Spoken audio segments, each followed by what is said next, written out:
Alhamdulillah sekarang tidak ada yang mati lagi dan malah jangka panen dengan full pellet dan jangka panen dengan pakan alternatif maggot dikombinasikan dengan maggot itu jangka waktu panennya itu lebih cepat.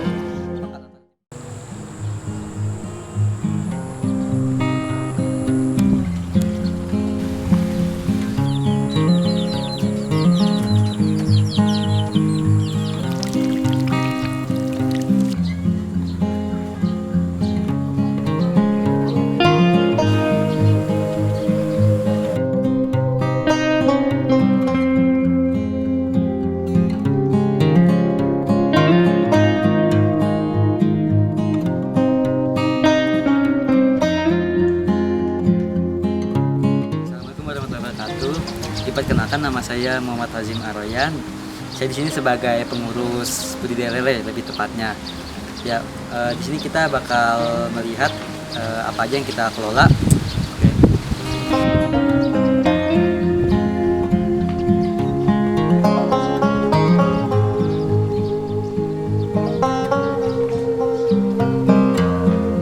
Jadi kita di sini itu memiliki satu masalah, yaitu masalah sampah. Nah, bagaimana itu sampah itu bisa dikelola dan bisa bermanfaat untuk makhluk hidup lainnya. Dari situ kita memikirkan dari tahun 2008 yang saya tahu gitu 2008 kita ini berdiri, nama itu masih TPST dan belum ada semua ini kayak maggot, lele segala macam itu belum ada. Jadi dulu itu hanya TPST saja. Nah, dari TPST itu sampah-sampah itu belum ada pengelolanya. Apalagi dulu kan kita belum ada bangunan-bangunan ini, jadi semua sampah itu ditaruh di luar.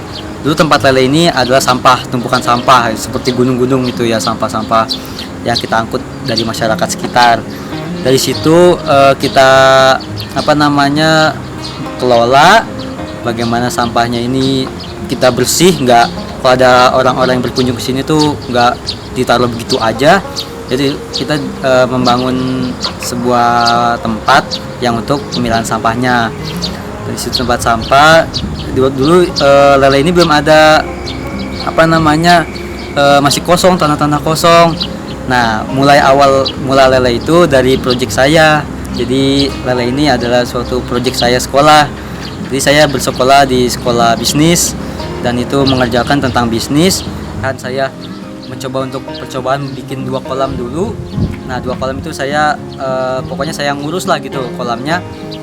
Alhamdulillah berhasil, kita sampai panen itu alhamdulillah berhasil, walaupun ya mati lumayan banyak juga. Tapi alhamdulillah kedepannya itu kita berhasil sih produksinya gitu.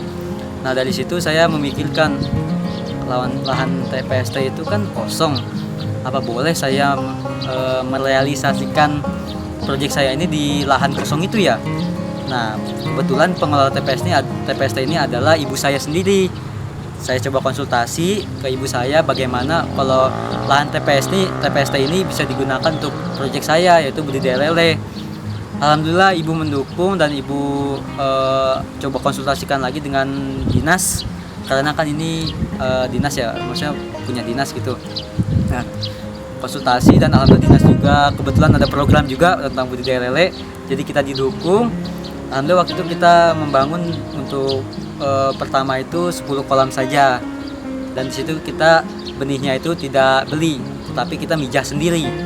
Alhamdulillah awal pertama mijah itu mendapat sekitar 100.000, kurang lebih 50.000 ekor benih, dan itu menjadi kebanggaan bagi kita sendiri gitu.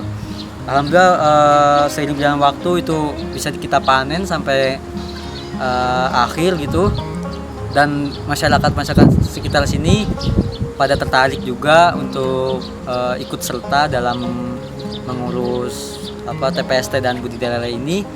Dan alhamdulillah kita dibentuklah namanya tim itu Kombis atau komunitas bisnis yang itu menjalankan produksi dari budidaya lele itu sendiri.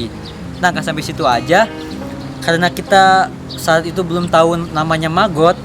Nah, kita sempat mikir, aduh kalau misalnya kita pakan full pellet untuk budidaya lele itu lumayan modalnya, karena kan setiap bulan itu kalau di sini harga pakan pellet itu naik terus ya.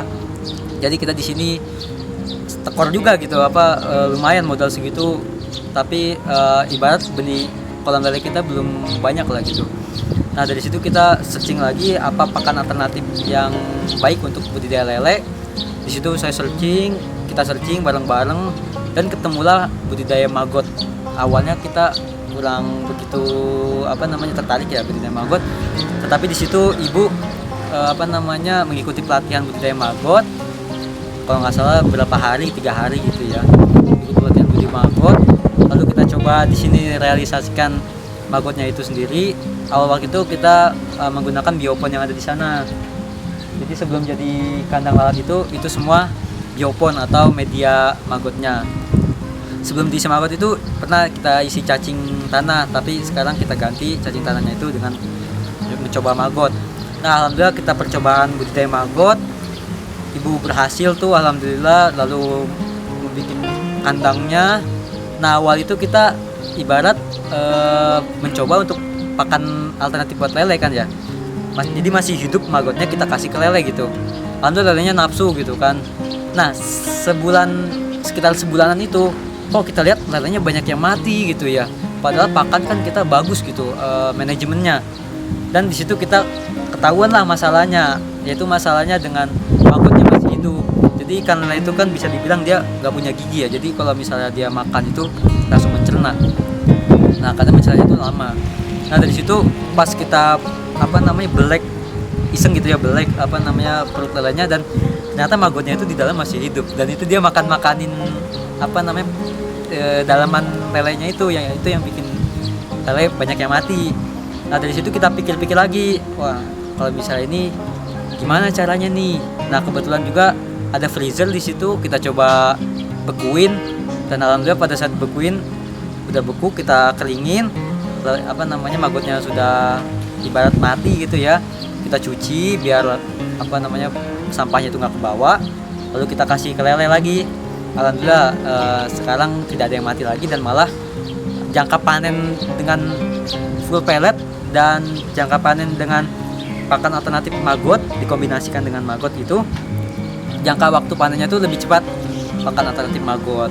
Tapi kita tidak boleh maggot full ya, itu juga nggak bagus, karena lele juga kalau kebanyakan protein juga malah ibarat nanti lemes, jadi warna kuning lelenya. Nah disitulah kita menemukan maggot ini. Lalu dari maggot ini kita langsung nyeluruh kemana-mana, karena maggot ini manfaatnya banyak, nggak cuma jadi pakan lele, lalu bisa mengurai sampah, tetapi hasil sampah organik yang sudah dipakan sama maggotnya ini bisa dijadikan pupuk juga. Itu kelebihan maggot. Jadi di sini emang terkenalnya itu dari budidaya maggotnya ya. Jadi budidaya maggot ini bagaimana bisa bermanfaat untuk keseluruhan kelangsungan hidup makhluk hidup yang kita ternakin di sini. Ya, sekian.